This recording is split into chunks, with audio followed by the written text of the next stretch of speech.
Hello, everyone. My name is Lisa Allen. My pronouns are she, her, and I'm one of the co-directors of the Notebooks Collective. We are a virtual literary art space focused on community, connection, and continued learning. The Notebooks Collective believes that Black Lives Matter and acknowledges that as a virtual organization, our offices are on the lands of the Kickapoo, Nipmuc, Agawam, Massachusetts, and Pawtucket tribes. Native peoples across the world continue to persevere and celebrate their cultures, and we encourage you to support Native writers and artists. As we do this land acknowledgement, we also want to recognize those who are suffering from conquest and terror in the Middle East and in Ukraine. Our thoughts are with them. We know that these are stressful times, and we are glad that you have joined us tonight to celebrate community. Now, I want to welcome Becca to introduce our presenters. Hello. Ooh, 1 second, let me just get that introduction pulled up. Hi everyone, my name is Becca Connors and my pronouns are she, her, and I'm very excited to be doing the introduction tonight because tonight we've been thinking quite a bit about the idea of trust. When it comes to these in-conversation events, trust is the unseen element that makes them work. Lisa and I have to trust each other to create and produce events that we believe others will want to witness. Our presenters have to trust us to invest their time and to share their work. They are not paid for these in-conversation events, so it's not a matter of commerce or exchange. Rather, it's an agreement. I see you and value you and trust you with these words, my name. And the presenters have to trust one another. Otherwise, there's not really a conversation. There's just a chat, a few observations passed back and forth. But we think these in-conversation events are so evocative because the presenters trust one another enough to ask tough questions and to make space for tenderness when the answers come.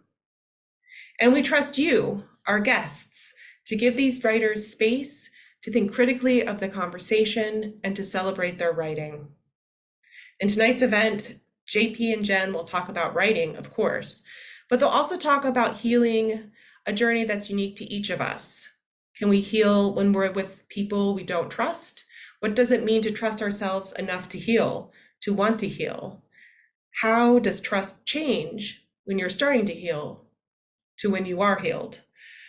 Those might be impossible questions, but the conversation around them is fascinating, and we're thrilled to welcome JP, Perrine and Jen Shin, our guides tonight, into these ideas and this conversation. So now I will give their bios. Jennifer J.P. Perrine is the author of 4 books of poetry. Again, The Body is No Machine, In the Human Zoo, and No Confession, No Mass. Their recent poems and essays appear in Cincinnati Review, Pleiades, Nimrod, New Letters, Poetry Northwest, Orion Magazine, the Maine Review, and Cascadia Field Guide, Art, Ecology, and Poetry.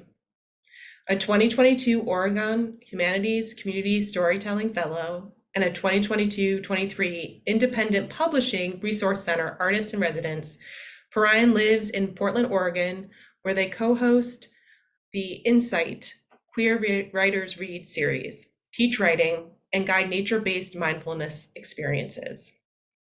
Jen Shin is a Korean-American writer and mental health advocate with more than a decade in recovery from alcoholism and bulimia. She is currently at work on Disappearing Acts, a coming-of-age addiction memoir, which examines how we return to our true selves after reality and illusion become one. She is a 2023 Periplus Fellow and has received support from Anaphora Arts, Fishtrap, and Stoveworks. In 2021, she published Have You Received Previous Psychotherapy or Counseling? Through Zines and Things, and her essays can be found in the Rumpus, Memoir Magazine, Oregon Humanities, and elsewhere.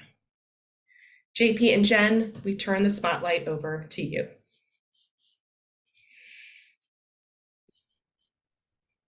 Thanks so much. It's great to be here, and it's wonderful both to see so many familiar names and faces in Zoom screens, and also lots of folks I don't know. I think we're going to start off with a brief reading by each of us, just so that those of you who don't know us can get some sense of what kind of things we write, and then we'll dive into the conversation. So I'm going to pass it over to Jen to start us off. All right, thanks JP, and thanks Lisa and Becca for the space. I'm excited to be here with you all. So I'm going to read a couple pieces from my zine, Have You Received Previous Psychotherapy or Counseling? And then I'll read an excerpt from the memoir that I'm working on. So the zine is all about healing, which is perfect for tonight. I mean, I guess all my work is about healing. So I'll start with Reimagined. I used to only talk about my mother in therapy. Countless therapists with the evidence-based theories that childhood and mother-daughter bonds are the root cause of the issues we face as adults. And it's true, these are profound experiences. But what about everything else? Intergenerational trauma, immigrant experiences, cultural dissonance, microaggressions, internalized white supremacy. What about those things? It's only with therapists of color that I've been able to find the frame of reference that I have been missing for so long, because the white experience only allows for so much. Where does my fear of power come from? Where does this deep well of rage spring from? How do I make sense of the insensitive, inherently racist shit people say to me again and again and again? How do I dismantle my own dominant culture beliefs? How do I do it so I can challenge others? A structure can be built alone, but a structure is more powerful, more solid, when it is done in partnership. I give my therapist the 2x4s to build the house, and she gives me the screws to drill them in. Without her, I know the house could not withstand the storm that brews, batters, and bellows. So that's the first one. The second one I'm going to read is called Inner Child. What is little Jen feeling? My therapist asks me as I hold 2 buzzers in each hand, creating a rhythmic dance from left to right. Zzz, zzz, zzz, zzz, zzz. I'm holding my breath without knowing it, waiting for the thing to come as it will magically appear on its own. What is she feeling? What am I feeling? What was I feeling? I transport myself to that moment, another fight with my mother where her words sliced through, where the Korean sounds of "what is this" and "try harder" imprint themselves into my head. The feelings take shape, and I see my younger self, a blue orb of tears, fear, and rejection. What can you do for little Jen? My therapist asks. I wrap her in a hug, the kind that feels like a warm blanket cocooning the body. I tell her it will all be okay, stroking her head past the baby hairs that stand from her temples. I pour things into her that I never received from my mother, funneling a steady stream of compassion, acceptance, and love. It gleams as the sunlight breaks through the clouds above us, a sea of shimmering, limitless violets. Okay, so that is from my zine. Pull up this document and just read you this first section of this chapter.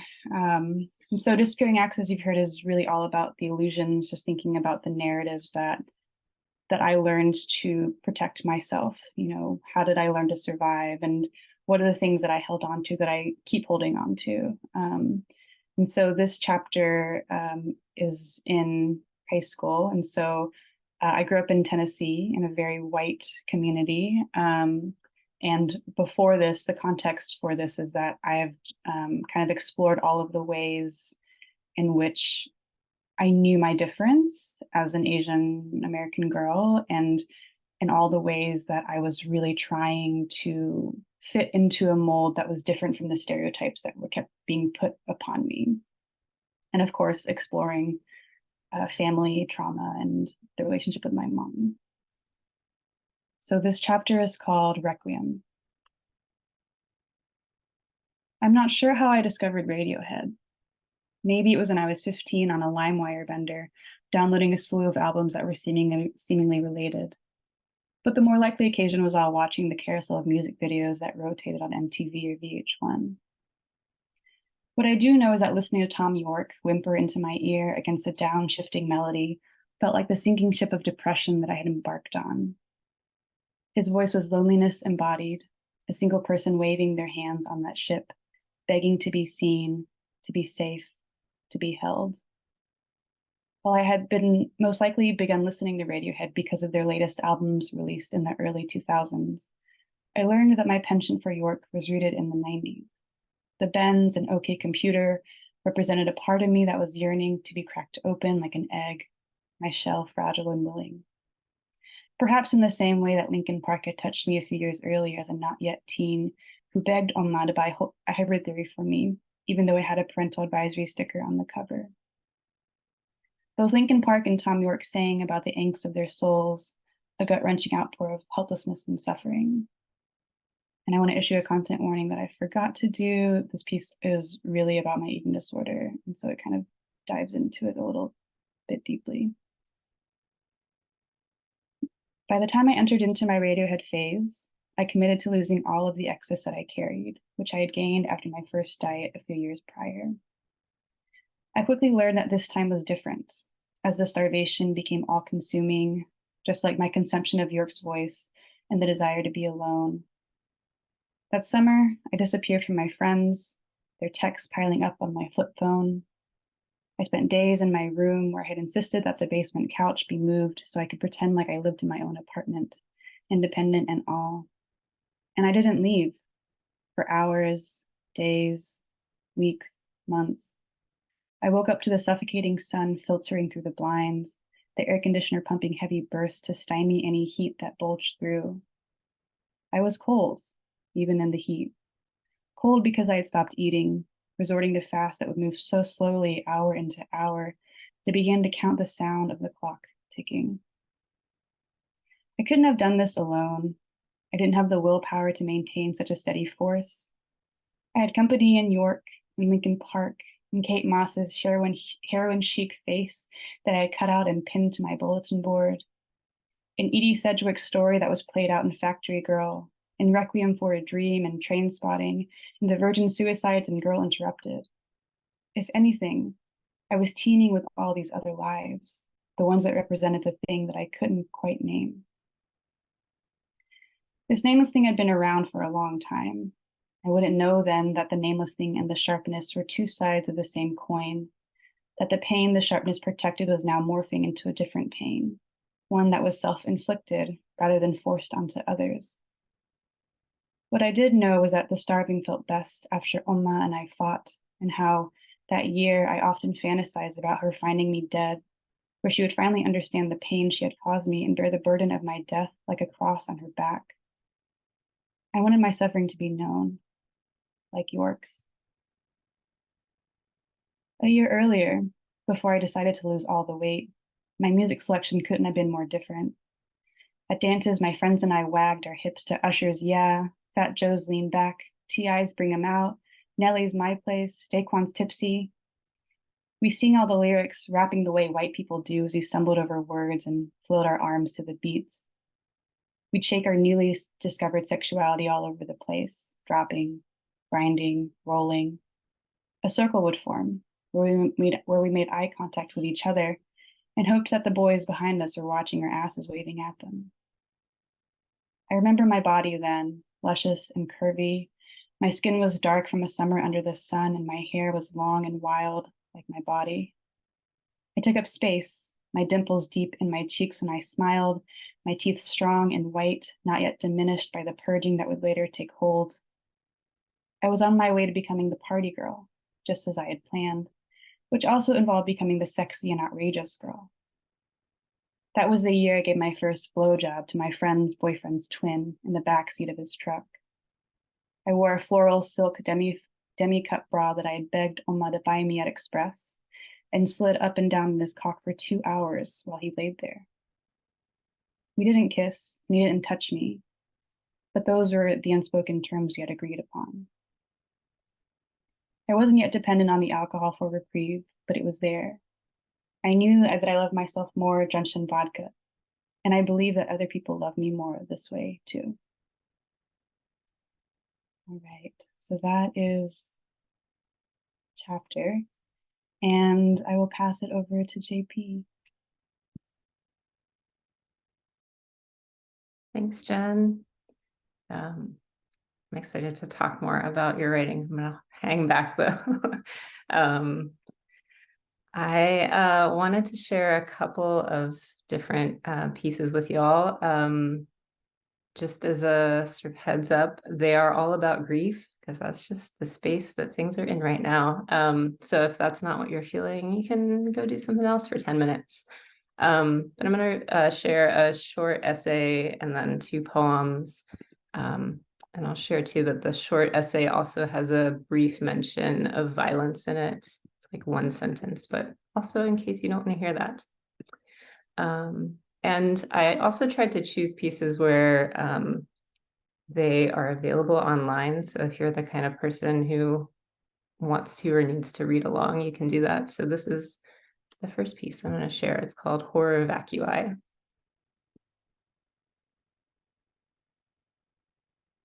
When my mother brought me along to her job at the auto parts store, I sat at a folding table in the stockroom, drawing leprechauns and rainbows, pots of gold, then adding layers of lines around each object, waves radiating from everything I'd scrawled in my painstaking 9-year-old hand, the need to leave no negative space, an insistence I didn't have a name for then, but would learn in a college art class to call horror vacui, terror of the vacuum. Not the roaring upright my mother once lumbered through our house, those days long gone. Not a surface cleaned in the year after my parents divorced. A disarray I was ashamed of for ages, still am.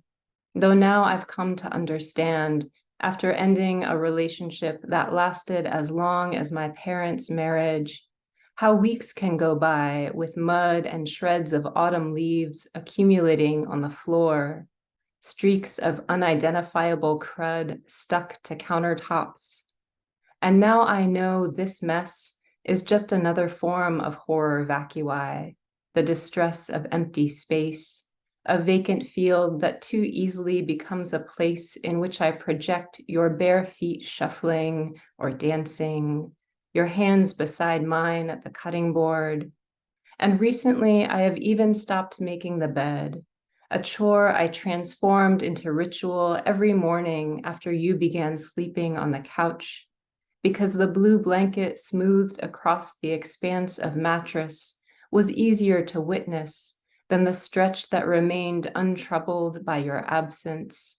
And I didn't want to think during daylight of the way I curled into your pillow, still do, even now, months after your scent has left.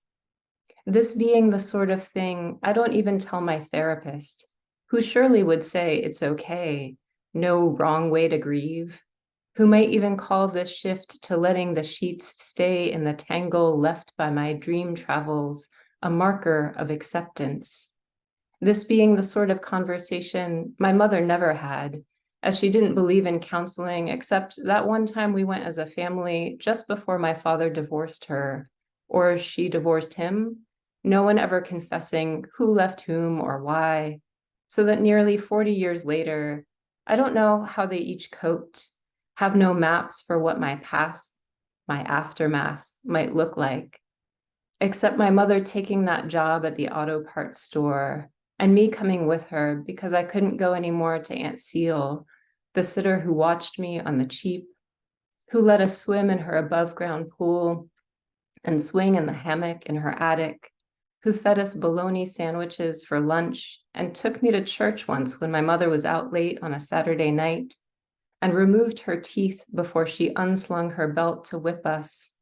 And when some other parent finally noticed, my mother shook me, asking why I hadn't told her.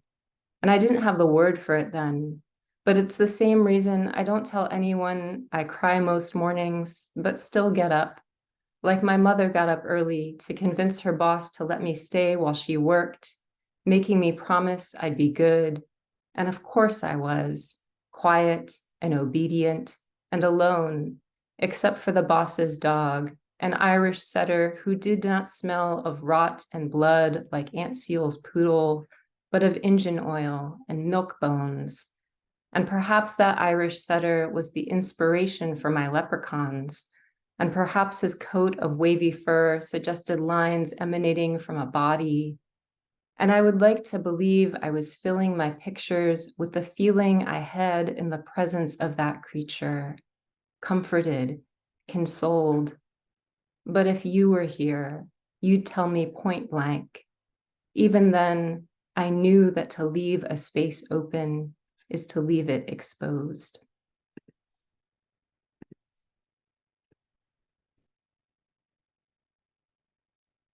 I was on a kick for a while where I was writing all these things about grief that were all just one long sentence, and this is another one of them. It's called "Last Night I Had Such Good Dreams." I woke myself up laughing, and today I went down to the lake and sat for an hour listening to ice shift and break into endless shards, its creaking ceaseless. And I did not think of you much, or of how I am not as good as you were at making French toast, or rice even. How I cooked a huge batch to last me the week, and remembered too late how you used to rinse the grains to keep them from sticking. So I wound up with 8 cups of thick goop, and said to myself, "Some Asian you are." And when I forgave myself for fucking up the rice, I wondered whose voice that was, yours or mine, or the great collective mouth that hums through the cloud and thinks it knows best how I should grieve, says, "Get over it already." And just for a while this evening, after I came back from that vast expanse of water, those brittle crystals splintering and coming to rest on the shore, I thought I had gotten over it, or you, as I gazed up at the full moon rising through the trees and wondered how another month had passed. And I said out loud to that satellite, that desolate rock that does nothing but orbit and reflect light and drive the tides, I said, "Look how far I have come.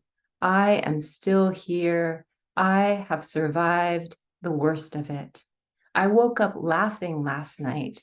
When was the last time that happened?" And when the moon answered back with its wild silence, I realized too late I was never talking to the moon at all, that when I speak to an empty place, I am always speaking to you. And I will share one more.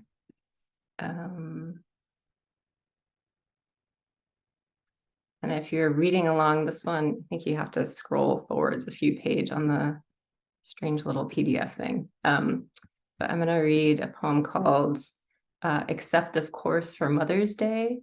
And this came from a series of poems that I wrote after my mother's death, and all of them have lines borrowed from Buddhist teacher Larry Yang's 4 Directions of Forgiveness practice. So there are these phrases that one is meant to meditate on, and one of the phrases is spelled out in the, if you read down the left-hand side of the page, it spells out, "May you forgive me, and if you cannot do so in this moment, may you be able to forgive me in the future." Except, of course, for Mother's Day. May holds no particular significance. When I think of you, it is always winter. I am tracing figures in the frost. Forgive the irises, their showy displays. They can't help themselves. They want to steer me away from my sackcloth and ashes, have convinced me at last to start dancing again. And when I play certain songs, I am not reminded of you exactly, but if I hum each note, I am pierced by the sting of snow across my skin. You are always driving. I am forever pressing my face to the ice-bitten glass. I cannot see the stars, but I am trying so hard. Do I tell you again that I am well enough alone? I have made a life so you can go easier into death. Your boyfriend said you stayed in your body long enough for me to be by your side. I wish I could believe this were true. Let me show you who I am in this moment, waiting for the invisible webs to accumulate in windows, in eaves, so they may catch dandelion seeds. Let them twist in the wind. You were never one for keeping house. I blame you less and less each day. Pray may you be happy, may you be free. Only for the slimmest second do I resent how you were able to leave your children behind. I know what it is to make a life and then run from it. If I sound angry, forgive me. My tongue has been practicing for 40 years and still gives me grief. If I cannot speak the words yet, loss or love, they live in my body nevertheless, because I am made from you. The impulse to flee has always been here too. Even in this future, I am still looking over your cold shoulder, cold comfort this spring day brings.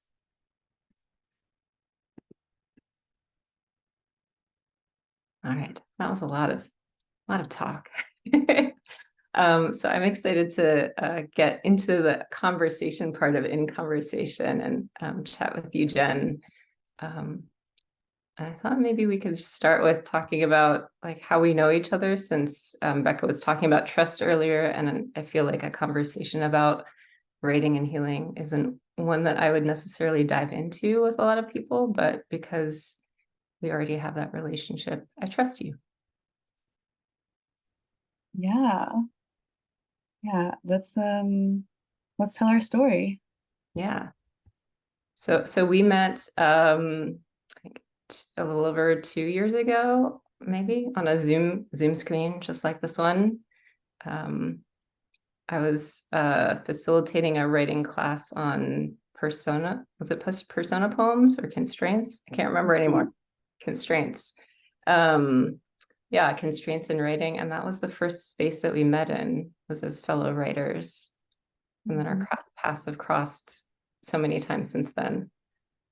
Yeah, I think the thing that struck me about JP in that class, we were like deep in the pandemic at that point, and it just felt like such a place of refuge. And I also felt like such a resonance with how I saw JP kind of existing and creating spaces and inviting us to be still and to be in our bodies and to like explore all of these methods that I was also thinking about too for myself. And then we ended up as adventure guides at Wild Diversity, which is a local nonprofit here in Portland. They shepherd outdoor experiences for BIPOC and queer folks. And so it was really cool to intersect in that space and to also like explore our love of nature and find healing in nature as well, because I think that's also a big part of it. And then there's the writers in the schools, if you want to talk about that. Yeah. So we also, I've been working with Writers in the Schools, which is a organization or a program run through the organization Literary Arts here in Portland. Been working with them for 4 years, where we have local writers who spend time with students in various high schools in the area and get the opportunity to come in as visitors to write with them, to share our experiences as writers. And last year I got to work with Jen, who is also in the Writers in the Schools program, we were both working with a local high school on a nature writing class and got to bring in some of these various, not only experiences as writers, but also maybe healing modalities that were in disguise as writing exercises. Sometimes thinly disguised, and sometimes not so much. But something that feels, I think, super important. Maybe especially in working with students, youth who are coming back into school and into social life after having several years where they were isolated from each other and facing so many challenging experiences, that sneaking in healing practices other than writing itself as a healing practice seemed super important. So yeah, that was a fun class. And I think too, just like JP had devised the lesson plan, and a lot of it was based outdoors. And so we were traveling outdoors into these spaces in a class where normally you're just sitting at a desk. And so even that opportunity to do that, I think, was really awesome. Well, maybe we can start with like drawing on some of that, talking about some of the different healing modalities that we work with as writers, as teachers, as humans. I know that like therapy came up in both of our readings. Nature as a form of healing is, I think, a common practice for us. Do you want to talk to sort of how some of those things inform your writing or your thinking about writing? Yeah, I mean, I think without my therapist, I don't know how I would be operating in the world, first of all. And I think too, I found my way to Buddhism through Thich Nhat Hanh, and then Reverend Angel Kyoto Williams and Lama Rod Owens. And that happened through the pandemic. And the thing that was interesting about Buddhism and understanding it more was that I saw all of these therapeutic modalities that I had been taught over the years, cognitive behavioral therapy, dialectical behavioral therapy, but I realized that the thing that they were kind of missing was this piece that Buddhism really stresses, which was kind of the, like, how do I hold my feelings within my body, and how do I hold them with love and compassion in a way that's not just like, okay, here's a worksheet, instead of, it's more about kind of building this internal spiritual practice, which just feels like just a practice of like loving myself. And so I feel like for me, that kind of synced everything together. Because, I've been in therapy since I was 17, and also I've gone through inpatient treatment and outpatient treatment. And, I learned different things throughout the way. But for me, it feels like the Buddhism piece kind of locked everything in, and it kind of helped me figure out a new way to ground myself and to like hold not only my suffering, but like all of the other suffering that's happening in the world, because it's constant, especially this day and age. And so I think that that's really where I've landed, is like really leaning heavily on those two pieces, and also loving how Buddhism is also like inviting me to be embodied and to be in my body, and to not, I spent so much time as a young person disassociating from my body, also hating my body, and so to be able to return, Thich Nhat Hanh likes to also always say the mantra of like, I have arrived, I am home, and just like thinking about my body as home has been really, really healing. But yeah, JP, what about you? Yeah, I would say maybe similar roots. I think I would say that therapy, like my relationship with therapy has changed over time. And also, like, I don't think I would be alive without therapy.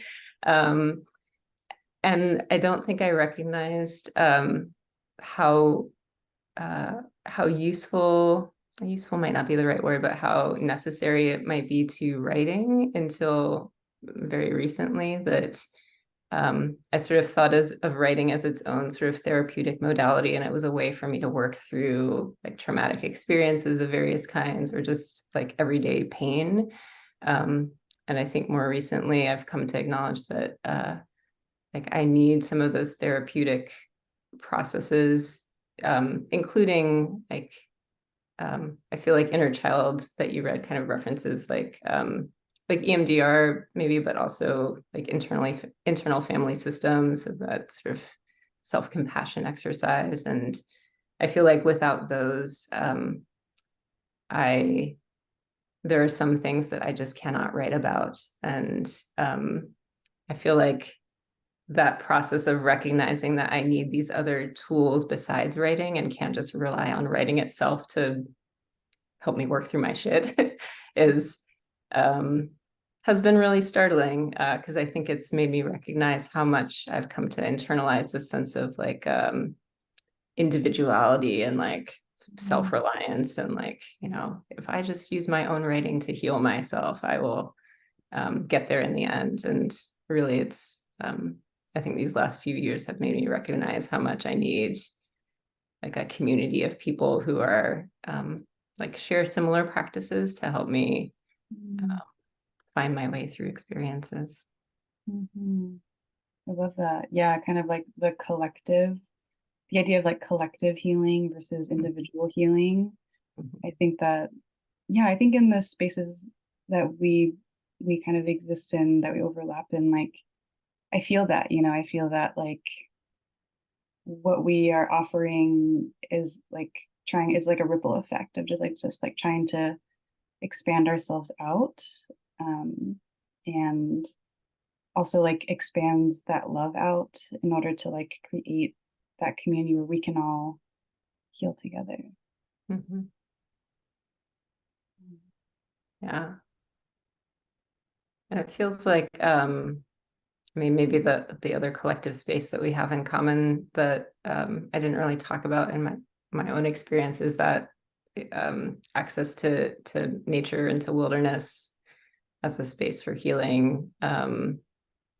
That's a, you know, and you mentioned like our work with wild diversity and trying to facilitate those experiences for other folks. But I think also like really, even though I've been a like what I might call a nature lover for a really long time, I don't think I recognized how medicinal it is for me until the pandemic, and how that was one of my only recourses for healing was since I couldn't really interact with other people, I was interacting with a lot of trees and and grass and squirrels, and trying to, you know, experience what my sense of like relationship to all these other beings had to offer me as a form of healing. And I think that's showing up more and more in my writing as well. Yeah. And I'm curious too, like what, like when, well, I think maybe people would love to hear too, like what the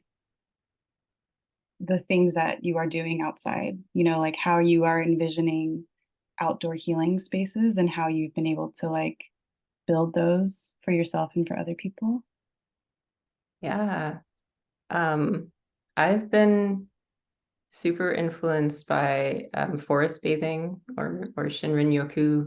It's the Japanese term for it. And for those of you who might not be familiar with it, it's the basic principle is that you are devoting usually like fairly long periods of time, several hours, to being with nature, like in a green space, in a space with water maybe. And it's meant to be really gentle and kind of sensory. So like noticing your own senses, noticing your surroundings, being curious, like just letting yourself wander and kind of wonder about what's happening around you and the experiences of the other beings that are there in that space with you. And that's been a really different approach for me than I've had for a long time, which I think was often about like, I'm a hiker, and, you know, and like a backpacker and all these sort of more sporty forms of being outdoors and recreating. And I wouldn't say that I've always been all about the destination, but I've always had like a plan. I've had a map, I've had a compass, like all these things that are important if you're going outdoors. But they haven't always facilitated that kind of experience of just like being in my body, like you were talking about. And that was a practice that was introduced to me again, sort of like during the pandemic by a wonderful facilitator here, Tia Ho. And I learned that practice specifically with the intent of sharing it with other BIPOC folks in the area. And it's been really transformative for me, and has helped me to, like in relationship to writing, I think it's helped me also to shed some of my like very destination oriented ways of thinking about writing too, and allowed myself to be more at ease with just wandering around in my writing and enjoying the process and not worrying quite so much about where I'm going or if I'm going to get anywhere, which has been great. I love that. Yeah. I saw a question in the chat about how do you both find balance in your writing, combining the truth of situations with abstract or poetic writing?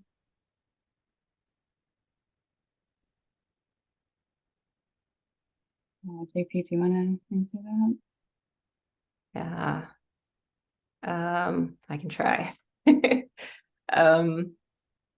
I think that can be one of actually my biggest challenges, especially in prose. I feel like in poetry, it's a little bit easier because I am not as worried about telling the truth.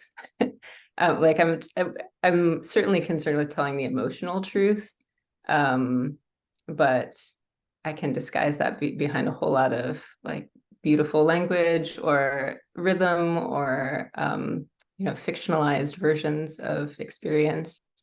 And so I don't come to that question about balance quite so much, but in prose or in more narrative forms, especially like memoir and essay, I think I really struggle sometimes with wanting to obscure some of my truth behind language, because some of my truths feel real scary, and that's why I do things like write an essay that's 2 pages long but all one sentence, or in these other kinds of poetic forms that I'm like, ooh, pay attention to that. Don't pay attention to the really painful stuff that I'm sometimes writing about. And so yeah, and yet at the same time, using those kinds of like poetic constraints is sometimes the only way I can access writing about some of those harder truths, is by sort of giving my own mind a little puzzle to work on, so that I can allow the feelings to really show up and stay present with them. Mm-hmm. I don't know, what is it like for you? Yeah, I think that as a person who writes mainly prose and mainly creative nonfiction, I find that to be challenging. I mean, I think the way that I enter it is through more kind of I love writing essays, and I often love them because of structure. And so structure is a way that I enter into things sometimes, kind of what you're talking about with constraints. So whether it's like a specific object that I'm thinking about, or like the piece that I read, I was thinking about like music, like how do I enter into this like really hard moment and use something that is, other than myself to kind of talk about it. But I do find it hard because I feel like in creative nonfiction, there's often people are often talking about like wanting the truth and wanting that truth that, like we as writers have like dug really deep down for. And it's not like I can, hide that much, because then people also know when I'm withholding too. Mm.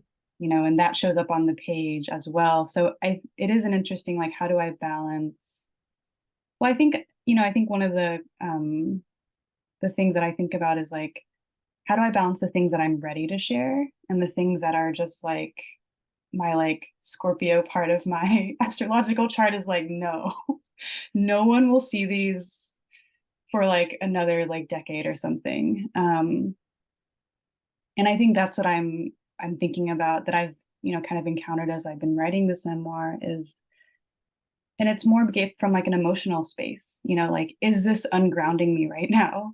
Then if it's so, then like I need to take a step back and maybe find a different way to write into it, or maybe not write into it at all. And I think for me, it's just kind of been about like understanding what my own limitations are and what my like body and is like trying to tell me as I'm writing to these things. So yeah, I think it's still a work in progress for sure. But yeah, that's a really great question. Are there ways that you check in with yourself to figure out if something's ungrounding? Because I feel like I have I've wrestled with that, like, and probably always will, is that sense of like, where is my boundary of what truths I'm ready and want to share with other folks, and which ones are just for me, and it's okay that they're just for me. Yeah, I'm still figuring it out, because I feel like whenever, even if I see the symptoms in myself, which is usually like, I guess I'll just use like this most recent experience, which like I'm at the end of working on this second draft of my memoir, and I can feel the obsessive behavior taking hold. Like I just can't stop thinking about it. And I wake up in the morning and I have to write in a way that doesn't feel like, oh, this is like I am impassioned and I love doing this. It's like, no, like I'm really tired and I just want to sleep.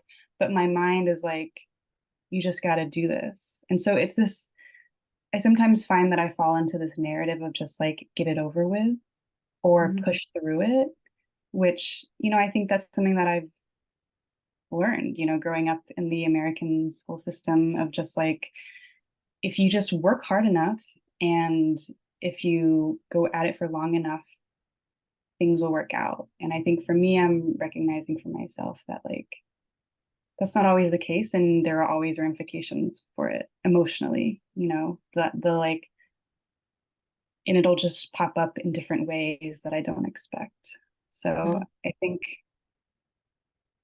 yeah, I'm still trying to figure that out. And it was nice actually reading this piece today, the chapter that I read, because it's something that I had just written. And it was also a way for me to gauge how I was feeling when I wrote it. And I remember one person, I was in a workshop and someone started crying and just had this like really intense emotional reaction as they were reading their work. And the instructor was like, well, maybe that means that you're not ready for this work to be out in the world.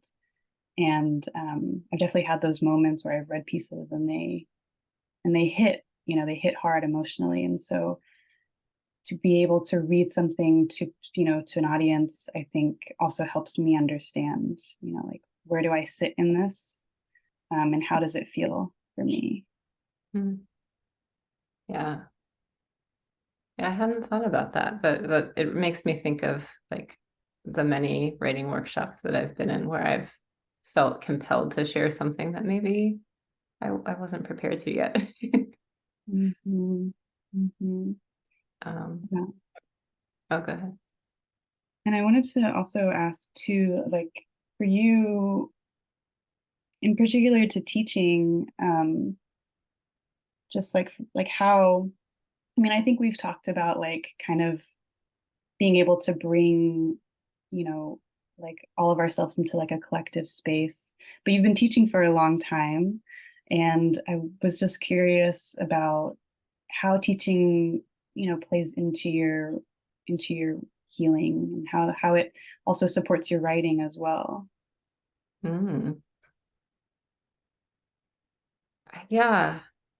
As you were asking that, I realized I feel like there's so many different kinds of teaching that I do, and I feel like the different kinds affect it in different ways. that like a lot of I like in my day job, I'm like an instructor at a community college, and I teach like composition courses and creative writing classes and gender studies. And because that is like so much of my sort of like what I devote my time to, I think in that space, teaching really, I think especially teaching gender studies is really the space where I feel like the most creative energy, which is weird because I teach all these writing classes and it feels like that should be the space where I'm inspired to write. But I think because the kinds of conversations that I get to have with folks in gender studies classes are so disruptive in really like wonderful ways, to my own sense of like what the world is or should be, that it tends to sort of break things open in me that I'm like, oh, I want to write about that. And also that's probably the space in that environment where I feel the most healing, is because I'm often surrounded by like 25 other people who are like queer or genderqueer, or even if they're not, they celebrate those things. And that's not always something that I can take for granted. And so it just feels healing to be in this space where even though I'm like in a position that's granted me like a certain kind of power or authority, I feel like I am being cared for by like all these people in the room who are supposed to be my students. So that's sort of one space. And then I think there's all this other teaching around like, guiding outdoor experiences and working with writers in the schools and these other spaces where I get to be a kind of visitor, where I don't have these long-term relationships with people that are developed over like a whole term. It's just, I often see people just a few times or just once. And there's something about that too that I think has really informed maybe my healing even more than my writing, in that I am, it's helped me be aware of some of my like attachment behaviors, maybe, because I really, it makes me aware of like how much in the space of teaching I want to be loved by people and want to like be respected, and like want to make it about like my ego or my relationship with people. And it's like that's something I'm usually pretty aware of and usually I'm trying to be conscious of, but those spaces where it is just a sort of one-time meeting help me to practice being okay with the importance of just relating in the moment and knowing that it might not continue beyond that. I love that.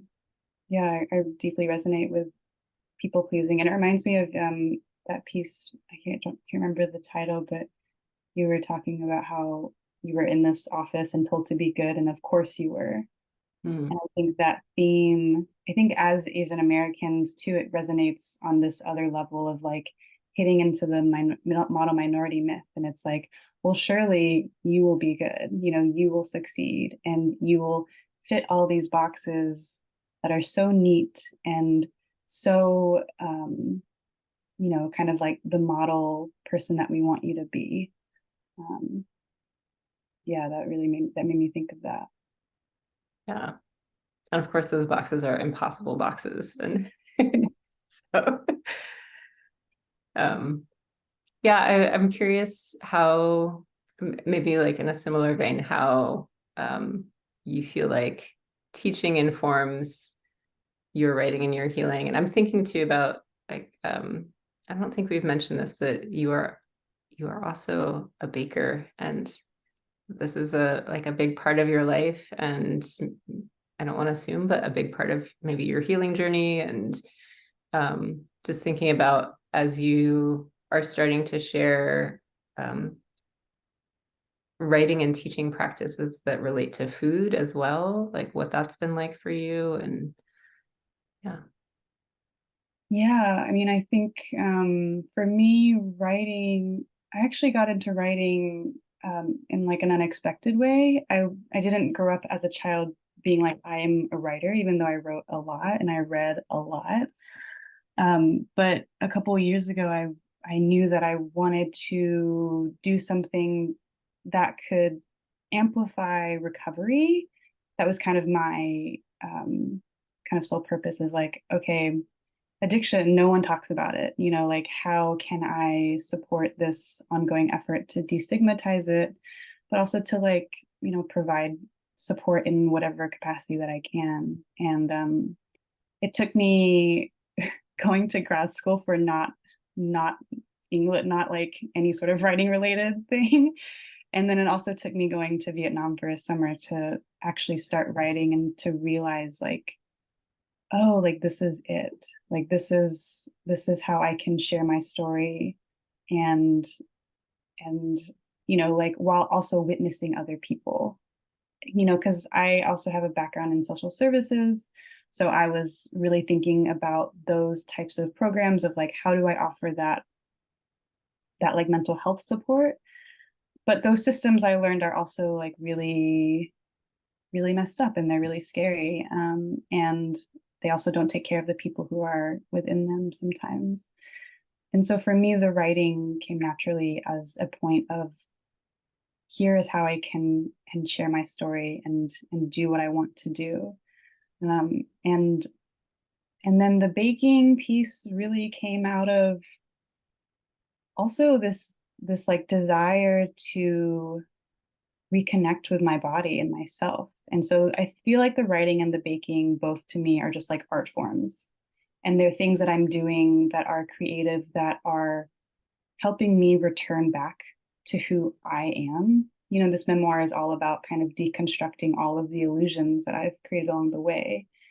And with baking, it's really about returning to Korea. Like I am in Korea. I'm in Portland, but I'm actually in Korea. Like in my mind. But it, you know, it's a homecoming because I spent so many years resisting the idea that this was a place that I belonged. And I spent so many years like really thinking that I was a white person and really evoking the like token Asian in a sea of white people. And, you know, it's only been in the past few years that I've been able to meld these two identities together of like, here is my recovery and here is my identity as an Asian American woman. And that's kind of where the baking was birthed from. And so I bake milk bread. I sell it at farmers markets.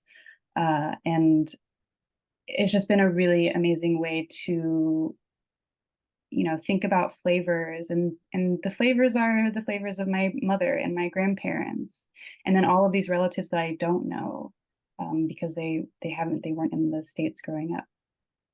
And so I feel like those two things have just become so integral to who I am. And JP mentioned like teaching workshops, and I created a workshop that I'm teaching this, I'll be leading this fall and winter. And the idea really, it's a BIPOC space. And people are going to bring dishes each week that kind of like represent either their culture or just themselves. But it's really a space to like have this protected environment where we can really enjoy other people's food. As someone who grew up with you know, all of these comments about me smelling Asian, or, you know, kimchi is so gross. And I just have a lot of food trauma from my experience. And so I really wanted to think about that and like create a space where we can all come together, and also like sitting with the food in a really like embodied way, not just like I'm consuming this to consume it, but like creating writing exercises that allow us to think about the flavors, but also think about memories, and to just be really intentional with the food, and to really celebrate it. And so, because I feel like for me, like especially with having had an eating disorder, like food also represents recovery in so many ways. And just like even being able to eat a meal and not feel those same feelings that I used to feel, and to have all of those recurring thoughts that plagued me, I think that is worth celebrating. And so I think that's part of what I want to do in this workshop, is just to like put the food on a pedestal and to, allow us to feel luxurious in it, and really like love ourselves in it too. Yeah. That's exciting. I love, I don't know. I feel like this is coming up as a theme for me a lot in this conversation, but I love it when writing is starts to take a background to just being in our bodies and experiencing joy. I think maybe because my own mindset has been so much of like what you described earlier, of just like get it done and push through it, no matter what the cost is. And sometimes that comes at a real cost to our bodies. And so that idea of like, just being able to experience like sensation or pleasure, and that be enough. And the writing can be a complement to it without being the goal. Mm-hmm. Mm-hmm.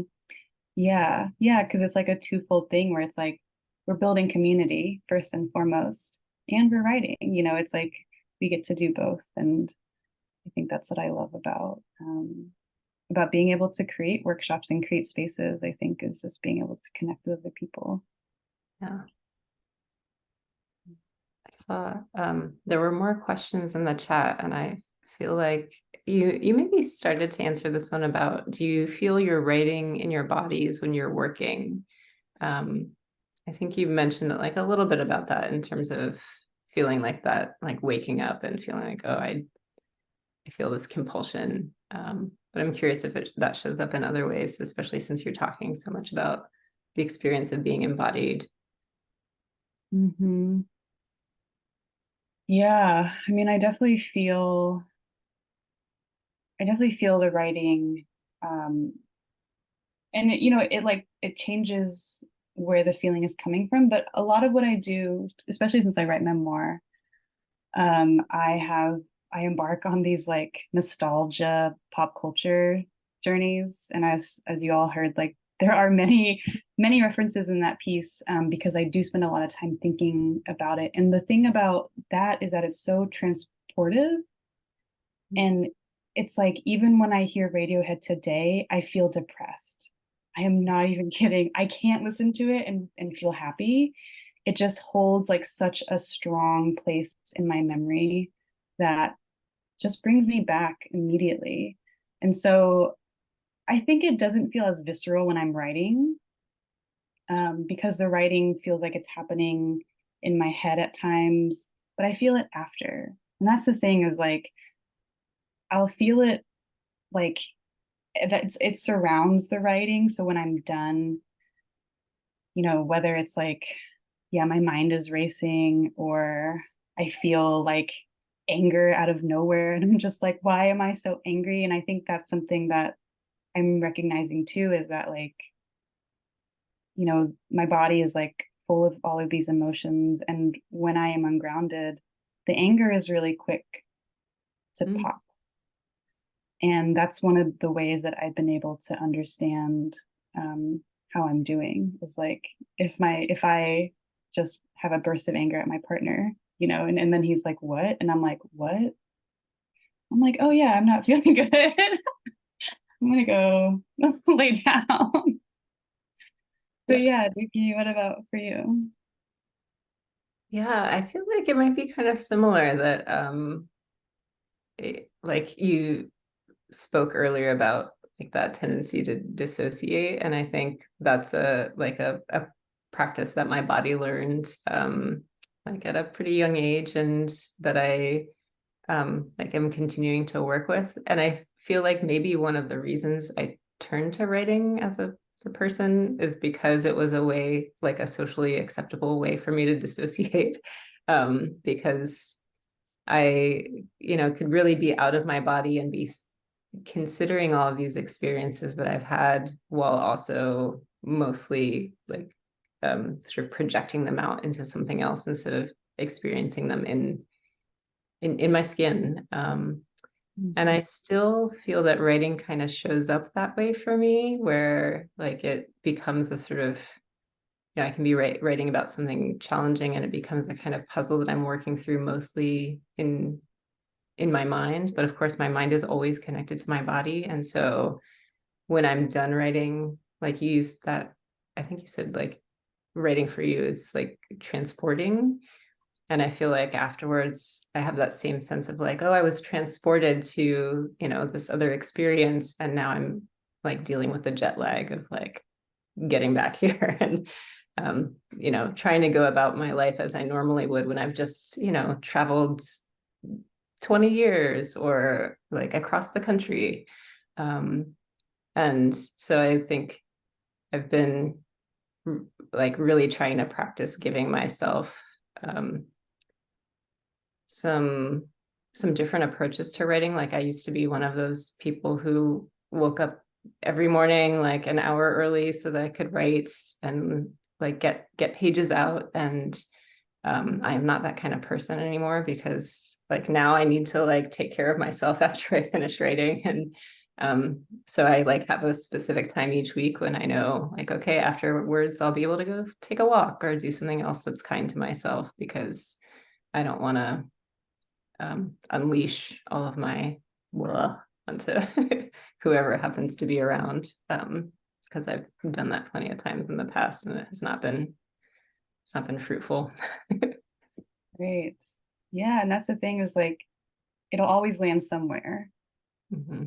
And so I think that's the other thing I've learned too, is like whatever I rattle up inside of me has to leave my body in some way. And for me, the form that I've learned is anger. And so like that it's been interesting to kind of inspect that and really reflect on it and be like, okay, like how do I not take this path of just going full force? Yeah. But there was another question in the chat for you from Lisa. As you're both talking about structure and constraints, I have a question for JP. I noticed that you have several long poems. As someone who struggles with writing longer poems, can you speak to poem length, long versus shorter poems? And do you just have an instinct of when each will work, or does the work tell you? Or ... That's interesting. I for most of my like writing for an audience life, I would say I've mostly written shorter poems. Like I think as a young poet, I fell in love with the sonnet as like the perfect length for like a tidy little box I could shove all my feelings into. And I would say that the longer poems have really only emerged more recently, and they've gotten longer and longer, and now are sometimes like several pages, which for me feels weird. But I suspect that that's because I've kind of come to some places in my life where I recognize that the things that I want to write about aren't as tidy as I would like them to be. And so they sometimes feel like they need to be kind of aired out and like have some space to romp around a little bit. I suspect that's part of it. But I still do, like, I do think to like respond to the question about, do I have an instinct? I think when I come to start writing something, I have a sense of like maybe generally how long it might be, or if it wants to be in a like really compressed form or something that is longer. And I'm not always right in that instinct, but often it's it does kind of bear out that I think it may have to do more with my like mental state than with the subject matter, but it's like how much into depth I want to go with something and how much I want to explore all of its facets, or how much I want to just give one angle on it and let that one angle be enough. Yeah, I love that. And I wonder too, like, when do you know it's enough? Oh, I don't. I think that's why, like, even the stuff that I shared tonight, it was like all those poems and things, they're all parts of like series, because I write one and then I'm like, oh, there's more. And um I I like, even some of the poems, or that last poem that I shared was about my mother, and I remember having a point like years ago, like maybe like a decade ago, where I was like, oh, I'm done. I have no more poems about my mother left in me. And I was so wrong. Just because there's even when I give things lots of space and like many, many pages, there's always some other aspect that I'll come to later and realize, oh, I've never explored that in writing. What would it be like to try that out? Yeah, and I think that speaks to the like how in healing, you know, for me, I've gotten to a certain place. There are stages where I've been at one stage and I'm like, oh, this is all that I meant to know. And then I keep moving on, and then it's like, oh my God, what I thought that I knew was so limited. And it's like, you know, every year, and that's why it's like, I know I've heard some people say like, oh, I fear that I'll never have anything to write about. And I'm like, but as we live, aren't we just discovering more things about ourselves? You know, there's like always something to write about. And I feel like there's never been a like wanting of information for me. I don't know if you feel the same way, but it's like I think there's always something. And it's, you know, the most surprising thing, or the thing that we want the least to know. But Mm. I think that's part of healing in life. Yeah. And I wonder if maybe that like fear that we'll run out of things to write comes from maybe, I think especially in the poetry world, but certainly I think in the memoir essay kind of world, that there's this sense that we're supposed to just keep mining like some old traumas, and eventually we'll run out of those old traumas, and then we'll have nothing left to write about. And I think, you know, like there is sometimes like a utility in writing about those past experiences, but also like we always, I hope, come to like new understandings of those past experiences. And also there's a whole world of new and fresh trauma that is Unfortunately. awaiting us all, right? So like there's, you know, and not that trauma can be the only thing to write about, but you know, I think especially for people who have that perspective that it always has to be about pain, like you know, there's always going to be a new way to reflect on that, I think. Yeah. Yeah. And I love, I know that you've been shifting more into pleasure and joy. And maybe if you wanted to talk about kind of what that like looks like for you right now, or how you're finding pleasure and how you're finding joy and how that's reflecting in your work. Yeah, it's tough. I mean, I think it's tough both like just on a human level, because like I think culturally most of the time we're taught that pleasure is a thing to be ashamed of, or you know, if we experience it, it's something that is meant to be private. And so it's been a challenge for me to shift my perspective to not only to like making plenty of space for it in my own life, but also to writing about it. I think especially because I think I've had a habit of like for myself of like mining painful experiences.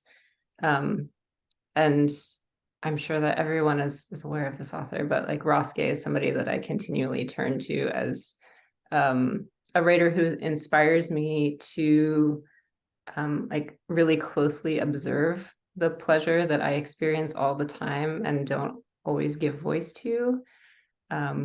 And I think that what I find so meaningful about his poetry and his essays are that he, doesn't obscure the pain that is always a part of like that pleasure, that he doesn't obscure sorrow, he doesn't obscure grief, but it can always land alongside delight and joy and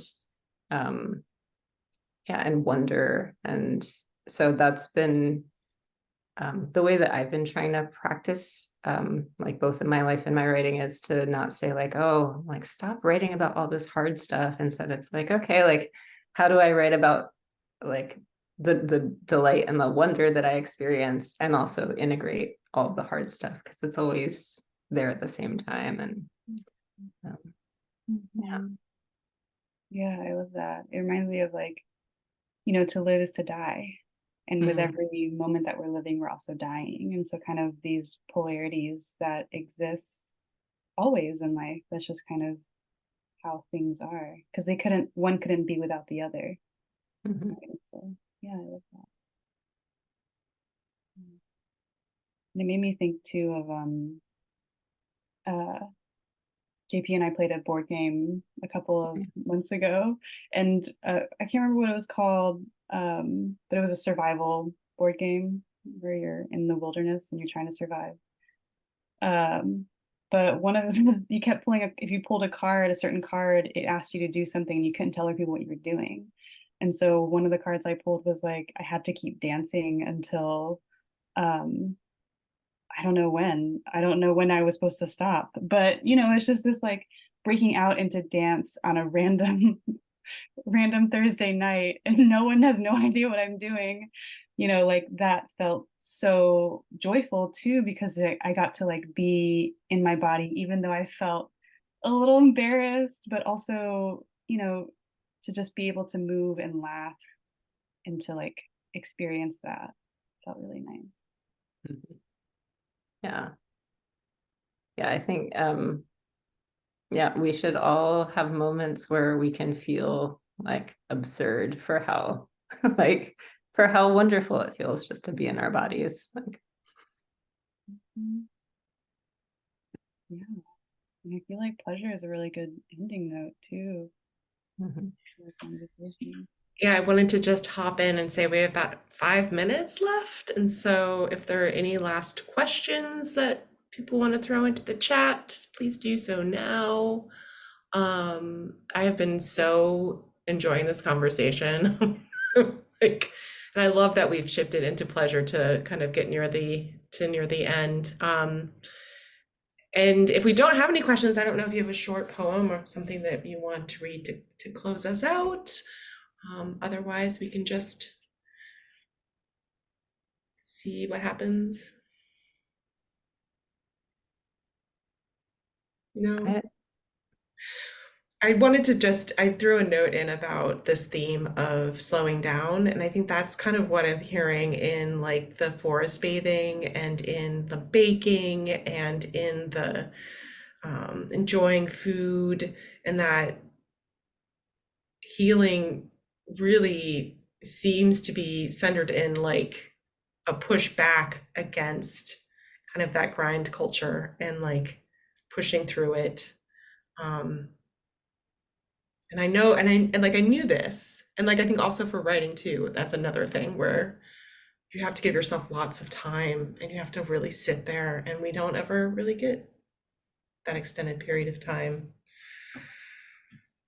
Yeah, there's I mean, there are a few other things that we can devote ourselves to, I think, where it's like, okay, I'm gonna create this thing and it might take me 10 years to finish it. And it's just like part of the process. And at least among other writers, that feels very acceptable to be like, oh yeah, you're gonna take 10 years and just devote huge amounts of time to this.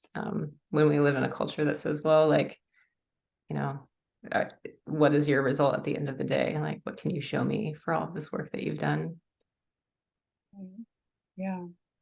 At AWP last year, I cannot remember the name of the author, but he had written a memoir and was talking about literary capitalism and just kind of the like agreement that we're making with people that we're going to like provide something, whether it's like something that I learned, you know, like here here's the reward for reading this book, is like, I am telling you all of my learnings.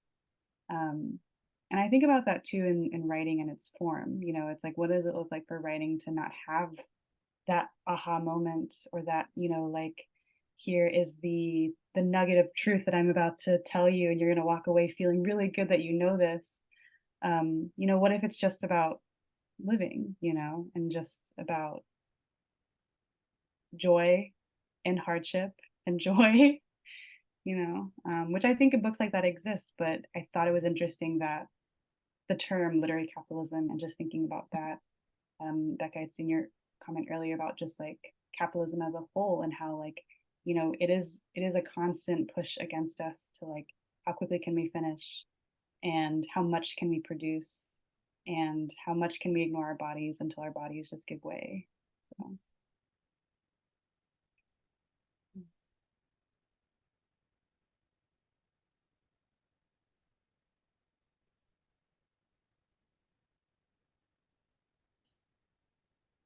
Sorry, I'm just bringing us all back together so that we can wrap up, since, you know, this has just been so lovely. And I want to thank JP and Jen for really just, I think there was a comment earlier about being really tender and being really vulnerable, and also like really yeah, I think tender and vulnerable really encapsulating it. It's like it was very moving, and it's given me a lot to think about. Thanks. And thanks to everybody who is here with us. I know that we couldn't always see you or didn't always have your words in this space, but appreciated all of you for kind of holding the space with us and inviting us to be tender and vulnerable. Yes. In fact, if folks want to unmute and say hello now, we're more than welcome to do that. Because I know there are probably friends in the room. You don't have to always be so silent. Give a little round of applause.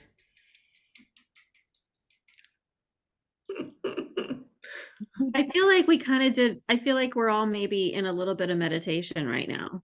Mm-hmm. That's Yeah. kind of how I'm feeling, which is a lovely place to be, right? Because I'm sorry, I'm putting links in chats for everybody. I started the evening very frantic after work and hectic, and feeling all of that grind and capitalism and everything. And now I feel very calm. So I want to thank you both for that. It's a gift. Mm-hmm. well, yeah, thank you both for the space to begin with, and yeah, JP, for being my trusted conversationalist. Like, it was just another conversation we would have I know. over dinners. Public. I dropped links in the chat to all of JP's work and to Jen's zine. I also dropped some links for our upcoming events, particularly our class next week with poet Jessica Johnson. She's going to be talking about organic and inorganic forms, both poetry and lyric essay. She has had one class with us and she is fantastic. So I encourage anybody to sign up if you are interested in either of those once you read the description. And if you want to stay up to date with things that are happening with the Notebooks Collective, please sign up for our newsletter. Yep. And with that, we wish you all a very good night, and thank you for being here with us. Thank you. Thanks, everybody.